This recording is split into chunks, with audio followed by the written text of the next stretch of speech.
L'éducation est un droit pour tout un chacun. Mesdames et messieurs, nous sommes de retour sur ce plateau. Idrissa Condé et aussi Moustapha Souma à notre compagnie pour en parler. Nous parlons de cette crise qui, en tout cas, gangrène aujourd'hui le secteur de l'éducation depuis quelques années dans le pays. Vous parlez tout à l'heure de rééchelonnement, disons, dans la négociation du SLEG. Je pense qu'il faut faire la distinction. Aujourd'hui, Monsieur Traoré, prenez nos enfants à l'école élémentaire. Les enfants ne savent ni lire, ni écrire, ni compter. Il faut qu'on arrête dans ce pays. Dans tous les pays du monde, c'est le diplôme. Le salaire est en fonction du diplôme. Vous ne pouvez pas demander à ce qu'on donne 8 millions à quelqu'un qui a la licence au même titre que quelqu'un qui a le doctorat. Il faut qu'on échelonne. Quels sont les enseignants? Est-ce que vous pensez que cela n'est pas prévu par le SLEG? Non, mais pour l'instant, la mesure, on demande plutôt... Nous avons un représentant de SLEG avec nous sur ce plateau, Moustapha Souma. Finalement, cette négociation aujourd'hui est basée sur quoi? Bien, la négociation dont on parle est basée sur la réclamation de 8 millions comme salaire de base négociable. Alors, comme je comprends le cri de cœur de M. Condé, quand les syndicalistes demandent 8 millions, ça ne veut pas dire qu'ils veulent vaille que vaille 8 millions. C'est bien qu'à un moment donné, les temps ont changé et quand le gouvernement a dessus le temps, le SLEG a dit que les 8 millions ne sont plus négociables parce qu'il y avait du côté du gouvernement des violations flagrantes de nos textes. Par conséquent, le SLEG aussi avait dit, si le gouvernement fait ceci, alors nous aussi, nous allons demander les 8 millions non négociables. Mais entre-temps, on s'est retrouvés et on a compris que nous devons rester dans l'esprit du protocole. Les 8 millions dont on demande ne seront pas attribués à tous. Déjà, avec le salaire que nous avons maintenant là, tous les enseignants n'ont pas le même salaire. Les gens sont rémunérés selon le degré de leur diplôme. Alors, cet écart qui existe entre celui qui est de la hiérarchie A, de la hiérarchie A1, A2 ou A3, ou bien de la hiérarchie B1, B2, ou bien de la hiérarchie C, alors cet écart-là va exister. Le SLEG a demandé un montant pour que, si l'État peut lui donner quelque chose dans ce montant ou le montant entièrement, que cela puisse soulager les enseignants au niveau de leur ménage. Je comprends que le gouvernement et le SLEG durcissent le ton, mais quand quelqu'un te demande quelque chose, qui a entendu ce que le gouvernement a fait comme proposition? Le gouvernement n'a fait aucune proposition. Le gouvernement a accepté quand même de vous rembourser, comme vous le dites, les 40%. Oui, mais rembourser quelqu'un, ce n'est pas une faveur qu'on lui fait. Quand tu rembourses quelqu'un, c'est que tu es en train de... vous qui le dites, sinon le gouvernement dit vous avoir accordé 40%. Le gouvernement fait une communication qui est basée sur la fausseté. Parce qu'on sait que la plupart des gens qui, c'est-à-dire au niveau de la population, ne comprennent pas comment les choses évoluent. Ce que nous disons, c'est ce qui est vrai. Le gouvernement a fait une restitution des 40% qu'il avait enlevé dans le salaire des travailleurs. Par conséquent, il n'y a pas eu d'augmentation sur les 40%. Les 40% ont été des réparations de préjudice. Je peux comprendre aujourd'hui qu'en matière syndicale, quand on demande par exemple un montant, le montant, on n'est pas obligé d'avoir le montant à l'immédiat. Le montant peut être payé sur une période. Si le gouvernement fait une proposition dans les 8 millions, le gouvernement dit par exemple, je ne peux pas payer 8 millions parce que j'ai tel problème. Voici ce que je peux payer. Et cela aussi, bien que je m'engage à le payer, mais voici comment je peux le payer. Ça, c'est une proposition. Est-ce que vous ne trouvez pas aujourd'hui, quand notre analyste et d'autres personnes vous pointent aussi de responsables dans cette histoire aujourd'hui, autour surtout de la question de l'éducation, qui est en tout cas un droit pour les enfants, vous ne pensez pas que vous avez aujourd'hui une responsabilité pour vraiment permettre aux jeunes de Guinée de pouvoir poursuivre leur étude de façon normale? C'est bien que dans cette situation, la responsabilité est partagée. Mais la responsabilité pèse beaucoup plus du côté du gouvernement que du côté des syndicats. Alors si elle est partagée, pourquoi vous ne cherchez pas un peu à favoriser... Écoutez, nous sommes dans un droit où, c'est-à-dire dans ce que nous faisons, nous sommes demandés de faire nos devoirs, mais aussi de réclamer nos devoirs. Quand on réclame nos devoirs, alors que cela est autorisé dans la Constitution, je pense que ce n'est pas un crime. Nos droits, ce n'est pas un crime. Nous avons demandé quelque chose qu'on peut discuter, qui n'est pas de la mer à boire, qui n'est pas de la montagne à déplacer. Le gouvernement n'a qu'à dire ce que vous avez demandé. Vous êtes parti l'idée de 8 millions, finalement. On a l'impression que quand même c'est trop demandé. Bien que c'est trop demandé, lorsque le professeur... Vous trouvez que c'est trop demandé? Non, c'est vous qui le dites, je vous répète. Si vous pensez que c'est trop demandé, lorsque le professeur Alpha Condé vient d'arriver au pouvoir, il avait demandé aux syndicalistes de partir de la sous-région, d'aller vérifier, c'est-à-dire le salaire des autres. Lorsque ceux-ci sont revenus, ils ont trouvé qu'au niveau de l'éducation, nous sommes c'est-à-dire les fonctionnaires les plus mal payés. Par conséquent, les syndicalistes, lorsqu'ils ont fait une réclamation, ils ont situé la barre, c'est-à-dire au niveau où les autres sont payés. Et ça ne veut pas dire que ce qu'ils ont trouvé, le montant qu'ils ont donné, c'est ce montant-là qu'ils voulaient forcément avec le gouvernement.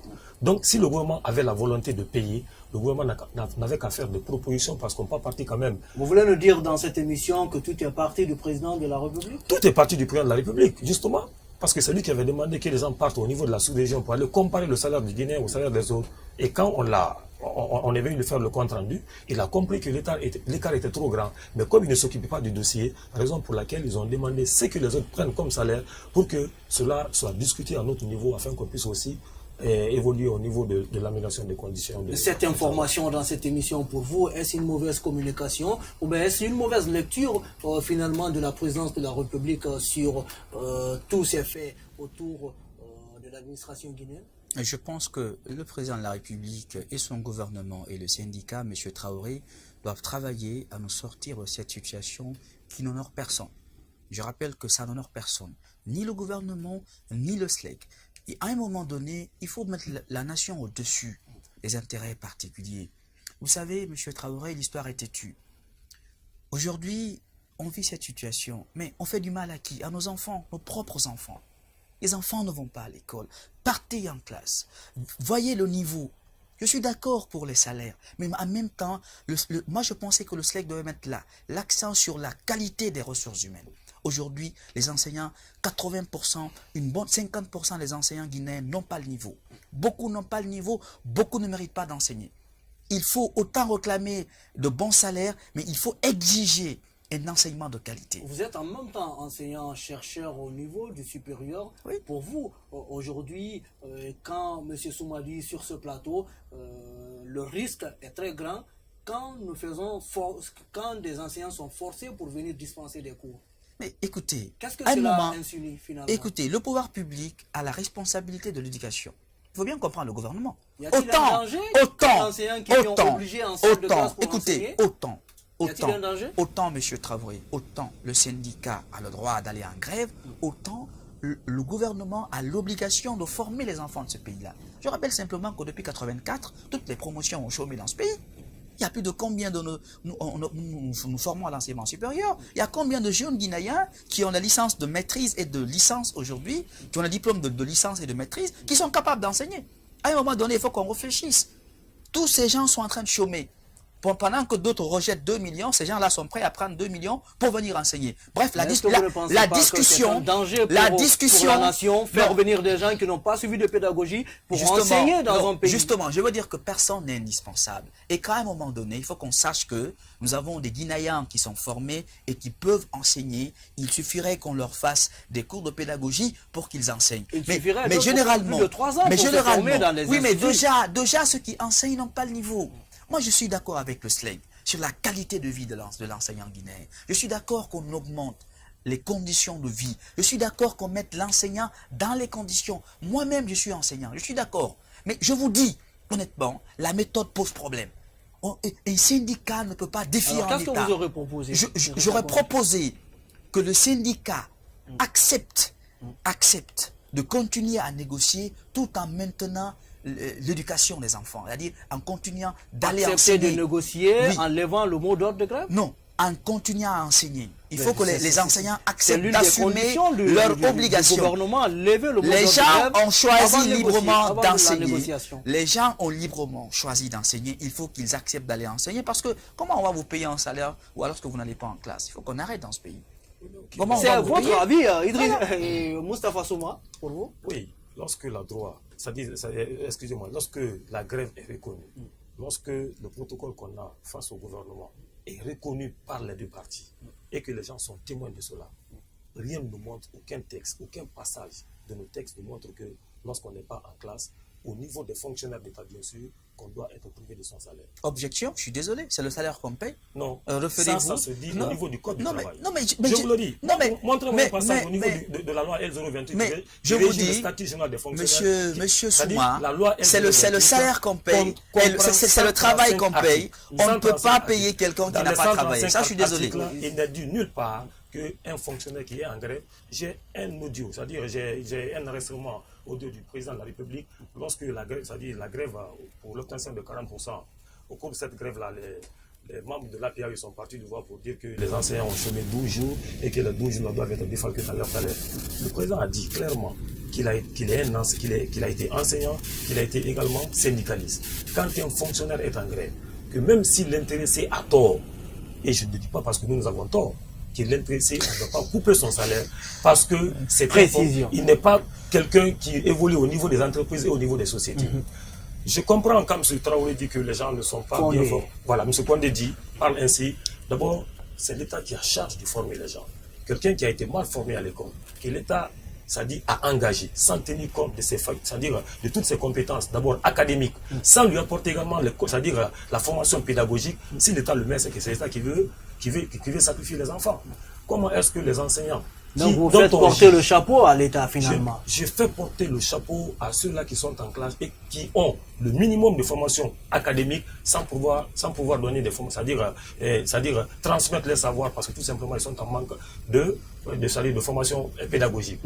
Comment est-ce que l'État, avec les gens qui sont en classe, d'abord on accuse leur niveau, l'État ne les forme pas, l'État se permet encore de prendre les gens dans le quartier qui n'ont été occupés à rien pour venir les mettre devant les enfants en classe. Et on se permet encore de dire que les enfants n'ont pas le niveau, raison pour laquelle on ne peut pas comprendre que les enfants-là qui n'ont pas le niveau puissent corriger ces professeurs-là qui sont venus. Ces élèves. Finalement, aujourd'hui, quel est le mot d'ordre au niveau du SLEG par rapport à tout cela? Par rapport à tout cela, les enseignants restent soudés. Ils resserrent les rangs, ils continuent à résister malgré toutes les mesures que l'État est en train de prendre. Bien entendu, l'État a dit qu'ils vont procéder à la radiation. Donc, les enseignants sont prêts à montrer les limites de l'État dans la violation de toutes les lois de la République, mais aussi des conventions internationales. Il y a des conventions auxquelles la Guinée a ratifié, qui ont toujours été respectées par rapport aux droits et à la liberté syndicale. Aujourd'hui, ces lois, ces conventions sont en train d'être piétinées parce qu'on ne peut pas signer une convention à l'international qui est en contradiction avec les lois de son pays et que, c'est-à-dire à un moment donné, on dit cela ne peut pas aller. Aujourd'hui, toutes les décisions que l'État est en train de prendre, ce sont des décisions d'humeur parce que tout simplement, ils pensent qu'on est en train de les affronter. Étant donné que dans ce combat, quand la solution sera trouvée, ce n'est pas le syndicat qui va gagner, ce n'est pas l'État qui va gagner, c'est les élèves de Guinée et c'est la Guinée qui va gagner. Voilà, donc, mesdames et messieurs, nous arrivons pratiquement à la fin de cette émission. Histoire de continuer le débat chez vous et avec nous, via nos pages des réseaux sociaux, vous pouvez toujours nous envoyer des thèmes aussi via ces pages. Et Idrissa Condé, merci d'être passé dans cette émission. C'est une obligation et bonsoir à nos téléspectateurs. Voilà, merci Idrissa Condé, merci à Moustapha Souma. Mesdames et messieurs, on se retrouve demain pour un autre numéro. Au revoir.